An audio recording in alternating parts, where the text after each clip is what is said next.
জ্বলন্ত আগুনের মধ্যে দিয়ে দাও ফুলকপি। ফুলকপি দিয়ে তৈরি করে ফেলেন অসাধারণ এক রেসিপি। দিয়ে দিন ফুলকপিটা। নমস্কার বন্ধুরা, সাধনা কিচেন উইথ ভিলেজ ফুডে আপনাদের স্বাগত জানাই। বন্ধুরা, আজ বানাবো ফুলকপির এক নতুন রেসিপি। কথা না বাড়িয়ে চলুন রেসিপিটা তৈরি করে নিই।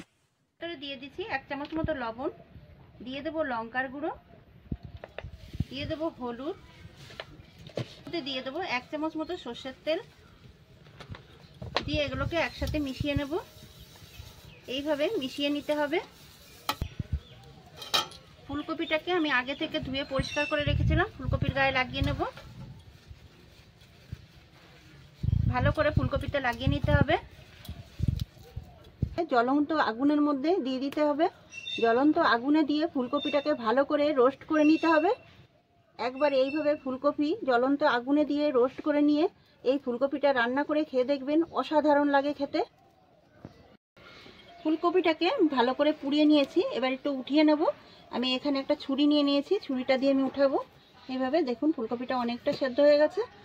সেদ্ধর জন্য ফুলকপিটা কিন্তু ভালো করে তুলে নিতে হবে। এই দেখুন সুন্দরভাবে আমি পুড়িয়ে নিয়েছি। আর ফুলকপিটাকে একটা থালার মধ্যে উঠিয়ে নেব।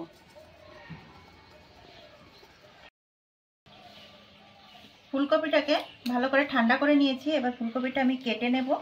দেখুন কতটা নরম হয়ে গেছে ফুলকপিটা। এখন থেকে পিস পিস করে নেব।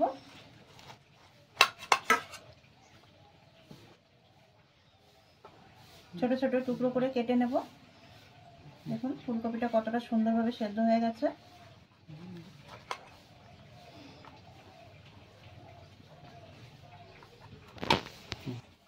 যেহেতু উনানের মধ্যে দিয়ে আমি ফুলকপিটা পুড়িয়েছি, একটুখানি ধুয়ে নেব। এর ভিতরে ছাই থাকতে পারে, অল্প করে একটু ধুয়ে নেব। ফুলকপিটাকে আমি খুব ভালো করে ধুয়ে পরিষ্কার করে নিয়েছি।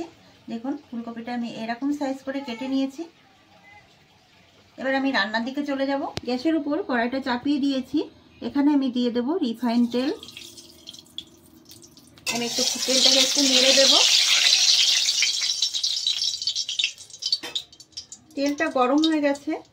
এখানে আমি একটা গাজরকে ছোট ছোট করে কেটে নিয়েছি। গাজরটাকে ভেজে নেব।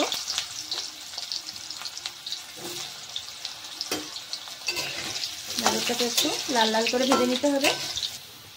গাজরটাকে আমি লাল লাল করে ভেজে নিয়েছি। গাজরটাকে এবার আমি তুলে নেব। আমি আলুগুলোকে ভেজে নেব। এখানে আমি একটা আলু ব্যবহার করেছি। আপনারা চাইলে আলু বেশিও দিতে পারেন, আবার নাও দিতে পারেন।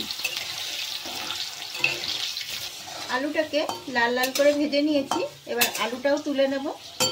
দেখুন এরকমভাবে আলুটাকে ভেজে নিতে হবে।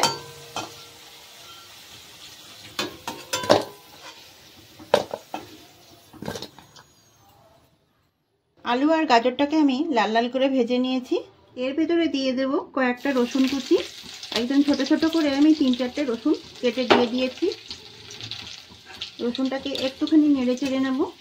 এর মধ্যে দিয়ে দেব অল্প করে একটু লঙ্কার গুঁড়ো। গ্যাসটা কিন্তু একদম কমে রাখতে হবে, নয়তো মশলাগুলো পুড়ে যাবে।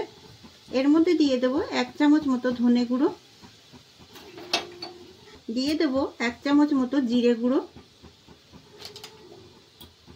দিয়ে ভালো করে মিশিয়ে নিতে হবে।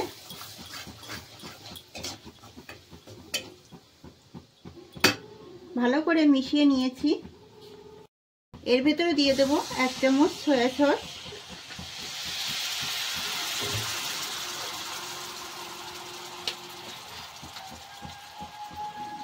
এর ভেতরে দিয়ে দেব 4 থেকে 5 চামচ মতো টমেটো সস, দিয়ে ভালো করে মিশিয়ে নিতে হবে। এর ভেতরে দিয়ে দেব অল্প করে একটু চিলি সস। সবগুলোকে একসাথে মিশিয়ে নিতে হবে। এখানে আমি 1 চামচ মতো টক দইকে জল দিয়ে রেখেছিলাম, সেটাকে দিয়ে দেব। ভালো করে গ্রেভিটা তৈরি করে নিতে হবে। গ্যাসের আঁচটা একদম লোতে রাখতে হবে, নয়তো মশলাগুলো পুড়ে যাবে। এবার এর মধ্যে দিয়ে দেব যে আলু আর আমি গাজরটা ভেজে রেখেছিলাম সেটা। আমি ফুলকপিগুলো ভাজিনি, যে রোস্ট করে রেখেছিলাম সেই ফুলকপিটা আমি এর ভেতরে দিয়ে দেব যেটা আমি পুড়িয়ে রেখেছিলাম। এবার এগুলোকে খুব ভালো করে মিশিয়ে নিতে হবে।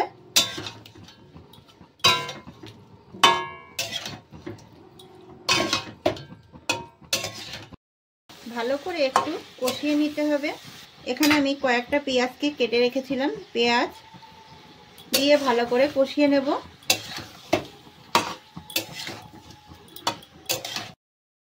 এর ভেতরে দিয়ে দেব পরিমাণ মতো লবণ, এর মধ্যে দিয়ে দেব একটু হলুদ গুঁড়ো, দিয়ে দেব সামান্য একটু জল, যাতে মশলাটা ভালোভাবে কষানো হয়ে যায়। এইভাবে ভালো করে একটুখানি কষিয়ে নিতে হবে। মশলাটা ভালো করে কষানো হয়েছে, এর ভেতরে এবার আমি জলটা দিয়ে দেব। জলটা দিয়ে একটুখানি নাড়িয়ে দেব। এবার ঢাকা দিয়ে রান্না করে নেব। এবার আমি ঢাকা দিয়ে রান্নাটা করে নেব। ঢাকনাটাকে এবার তুলে নেব।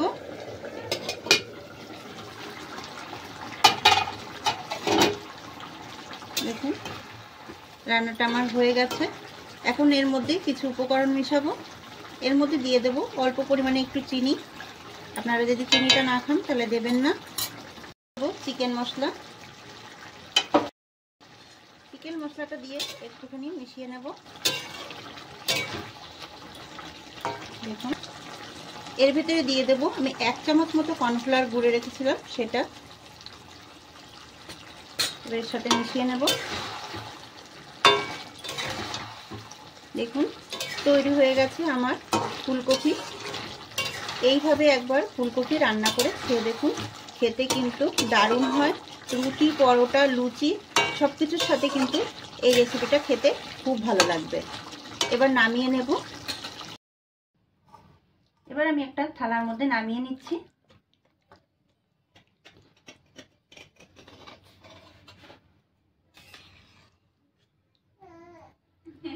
দেখুন ফুলকপির তরকারিটা কতটা সুন্দর হয়েছে। আপনারা ভাবছেন এইভাবে পুড়িয়ে কেন ফুলকপিটা আমি রান্না করলাম। বন্ধুরা, এইভাবে পুড়িয়ে ফুলকপিটা রান্না করলে যে কোনো জিনিস পোড়ালে তার একটা সুন্দর একটা গন্ধ আসে, সেই গন্ধটা আনার জন্য আমি এইভাবে ফুলকপিটা রান্না করেছি। রেসিপিটা যদি আপনাদের ভালো লাগে লাইক, কমেন্ট, শেয়ার করবেন, সাবস্ক্রাইব করে পাশে থাকবেন। ভালো থাকবেন, সুস্থ থাকবেন। দেখা হবে পরবর্তী ভিডিওতে নতুন রেসিপি নিয়ে।